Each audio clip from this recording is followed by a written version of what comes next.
Hello everyone, welcome to my channel Edukasi Baba.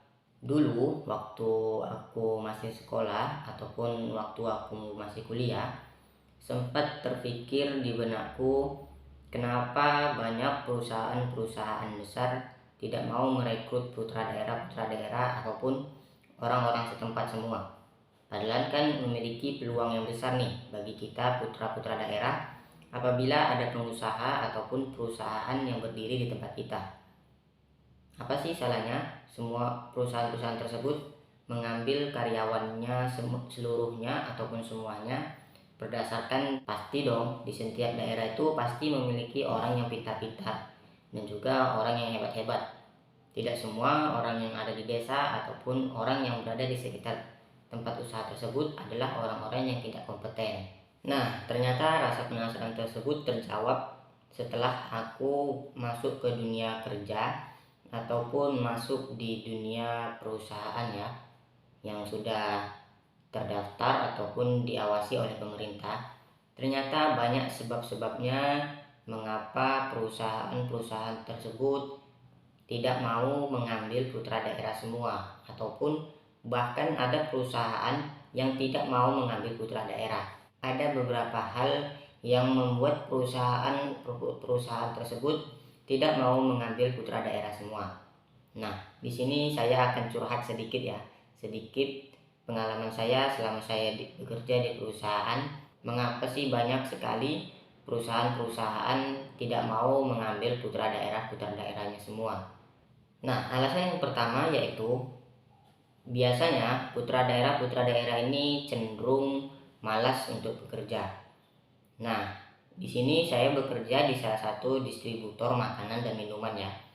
Nah, seringkali ketika kita merekrut seorang sales, namun sales tersebut adalah orang-orang yang tinggal di sekitar perusahaan, mereka biasanya cuek ataupun bodoh amat terhadap pekerjaan mereka ketika mereka telah diterima bekerja. Misalnya mereka diberikan target, mereka biasanya tidak berjuang untuk mencapaikan target tersebut. Bahkan ada di antara mereka yang masuknya sesuka hati mereka aja gitu, mau masuk mau enggak gitu.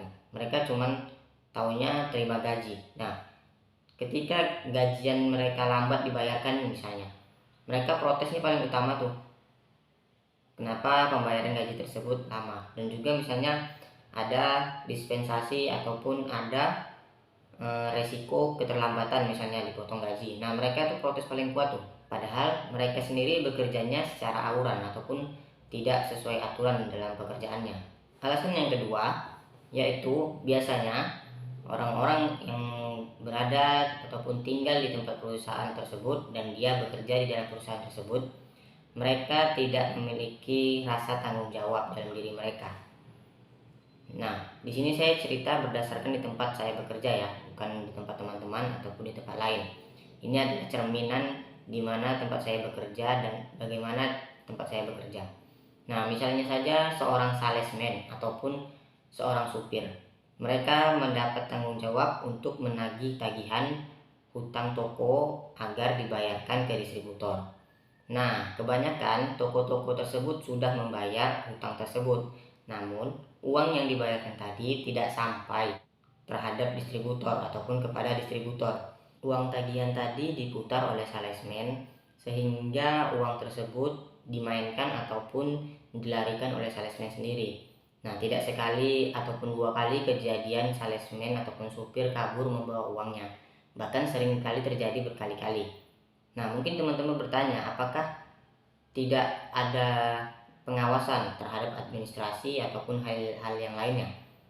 Nah, di sini saya meluruskan bahwa setiap diberikannya tugas ataupun penanggung-jawaban terhadap tagihan tersebut, pihak administrasi itu sudah menagih kembali ataupun menanyakan. Namun, dia menjawab dengan alasan hutang tersebut belum dibayar ataupun besok paginya dibayar. Nah, ini seringkali terjadi terhadap pekerja yang berada di sekitar perusahaan. Alasan yang ketiga yaitu suka bersantai-santai ketika bekerja. Nah, di sini seringkali saya melihat fenomena yang terjadi ketika orang-orang yang tinggal di dekat sebuah perusahaan mereka bekerja di perusahaan tersebut. Misalnya saja ketika peraturan untuk datang pagi jam 8, banyak di antara mereka yang datangnya terlambat dengan alasan baru bangun ataupun hal-hal yang lainnya. Dan juga misalnya diterapkannya jam pulang itu jam 5 sore. Mereka bisa saja pulang lebih dulu dari jadwal yang ditentukan. Dan bahkan tidak banyak ataupun tidak sering ketika jam bekerja mereka meleha-leha di saat sesi-sesi pekerjaan tersebut. Ada yang mungkin merokok terus-menerus ataupun ada yang bermain game. Nah, di sini banyak sekali sering saya lihat sementara teman-temannya yang lain itu sibuk bekerja sedangkan dia sibuk dengan santai-santai ataupun sibuk dengan urusan dia sendiri. Yang keempat yaitu suka merekomendasikan orang-orang yang tidak berkompeten ataupun orang-orang yang tidak memiliki kemampuan ataupun skill.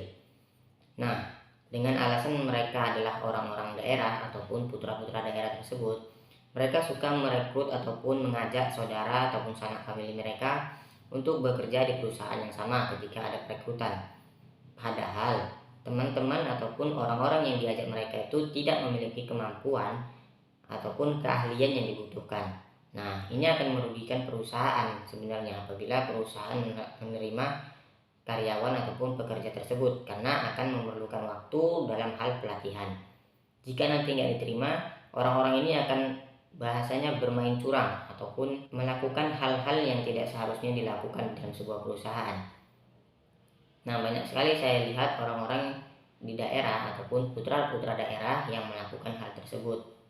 Nah, mungkin itu saja alasan-alasan kenapa perusahaan-perusahaan di daerah tidak mau merekrut putra-putra daerah ataupun banyak orang-orang perantau yang bekerja.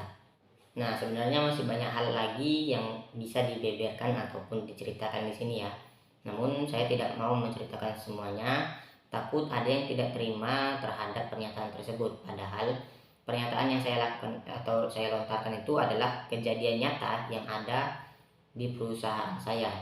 Nah, di perusahaan kami saja ataupun di tempat saya bekerja, hampir 80% itu bukan putra daerah. Sedangkan putra daerahnya itu bisa dihitung. Dan itu biasanya mereka satu kelompok dalam bekerja gitu.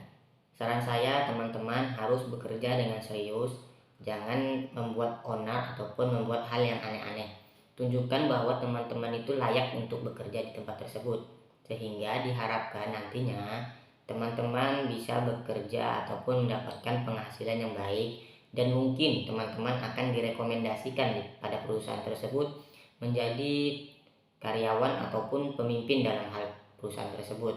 Karena tidak banyak perusahaan-perusahaan besar mencari sosok pemimpin dari putra daerah. Nah, jika video ini menurut kamu bermanfaat, jangan lupa share video ini ke teman-teman kamu dan jangan lupa untuk memperbaiki diri kita sama-sama ya. Terima kasih.